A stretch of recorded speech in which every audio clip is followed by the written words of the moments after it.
tuflihun. Jemaah putri nikah dirahmati Allah Subhanahu wa taala. Rasa syukur kita kepada Allah Subhanahu wa taala kita dipertemukan di tempat yang mulia, di tempat yang dirahmati Allah Subhanahu wa taala, di tempat yang disucikan oleh sunnahnya Rasulullah Sallallahu Alaihi Wasallam. Salam salam kita curahkan kepada junjungan kita, Nabi kita, panutan di dalam kehidupan kita umat manusia. Baginda adalah Nabi kita besar Muhammad Sallallahu Alaihi. Akad nikah itu di dalam Al-Quran disebutkan dengan misokan khalizo, artinya ikatan yang sangat kuat, janji yang sangat kuat. Misokan khalizo ini ada 3 saja. Yang pertama janji Allah kepada nabinya. Yang kedua janji nabi kepada umatnya.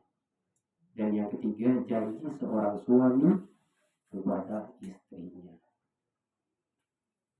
Kemudian kesetiaan seorang istri itu ditentukan, dijanjikan, dijamin pada saat seorang suami tidak mempunyai apa-apa.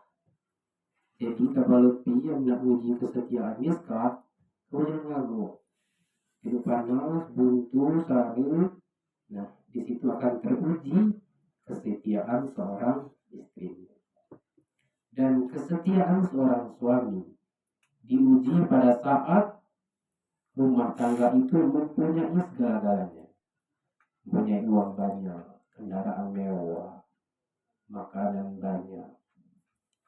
Dan miskah mendengar dan muji lebih ini setia atau tidak, aculah ngaguk saja. Pada saat dia banyak, maka akan kelihatan karakternya. Itulah kalau kita nak uji kesetiaan antara suami dan istri.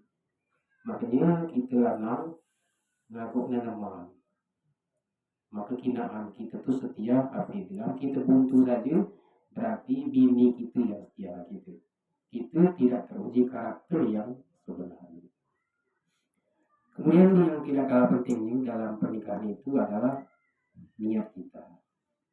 Karena pernikahan itu adalah ibadah, maka niat pernikahan itu hanya karena Allah Subhanahu wa Ta'ala.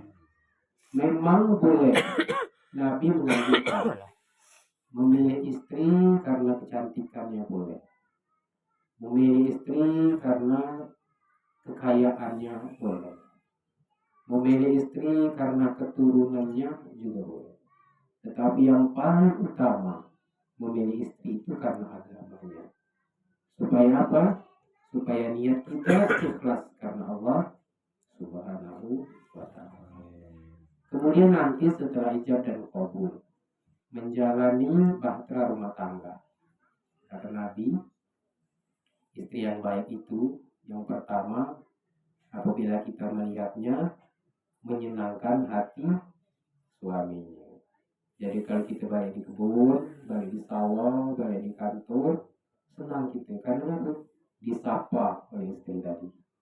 Istri kita merengek, matanya digelabang, hidungnya diceruit-ceruit, mulutnya pun senyap. Senang kita melihat. Itu artinya membahagiakan. Yang kedua, kata Nabi, kalau diperintah dia mentaati. Apapun yang diperintahkan suami yang sesuai dengan syariat agama, maka wajib bagi seorang istri untuk mentaati perintah suaminya. Contoh, kata suaminya, ini ada kontak motor, aku pegang sini. Siapapun nak minjamnya, jangan dipinjamkan. Nah, seorang istri harus mentaati. Walaupun dia berbohong, tapi mentaati suaminya, itu adalah bentuk ibadah kepada Allah Subhanahu wa Ta'ala. Yang ketiga, menjaga harta suami, menjaga harga diri dan kehormatan dirinya dan kehormatan suami. Kemudian kata Nabi, kewajiban seorang suami atau suami yang baik itu Dengan saja kalau suami yang baik itu banyak. Yang pertama memberikan nafkah lahir.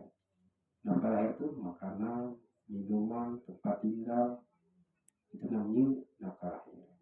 Pakaian. Dan yang perlu kita pahami, kita memberikan nafkah lahir itu untuk makanan, bukan kita beli beras, kemudian kita cerita ke rumah dengan anak, bukan. Pakaian kita beli ke pakaian, yang dinamakan nafkah lahir yang sebenarnya adalah kalau kita beli beras, kita tanah, kita mulaikan, kita suapkan ke mulutnya, baru namanya kita memberikan nafkah. Maka itu tidak boleh keluar-keluar. Oh ya, aku lagi beli beras, aku lanjut itu belum. Pakaian itulah boleh. Kita cuci pakaiannya, kita gosok pakaian, kita pakaikan. Itu baru memberikan nafkah. Ini nafkah ya. Kemudian nafkah batin. Nafkah batin itu bukan seperti yang pikirkan. Nah sampai ke selepas itu bukan. Memberikan kenyamanan. Kalau ada kita, bini kita nyaman. Bini kita tentram. Bini kita bahagia. Itu namanya nafkah lahir. Makanya di Serotaya itu tidak menyakiti jasmani dan rohani istri saya. Berarti dia boleh nampal, dia boleh menyinggung perasaan. Jadi mudah-mudahan apa yang disampaikan sekilas bermanfaat untuk kita seluruhnya dan khususnya untuk aku yang menyampaikan.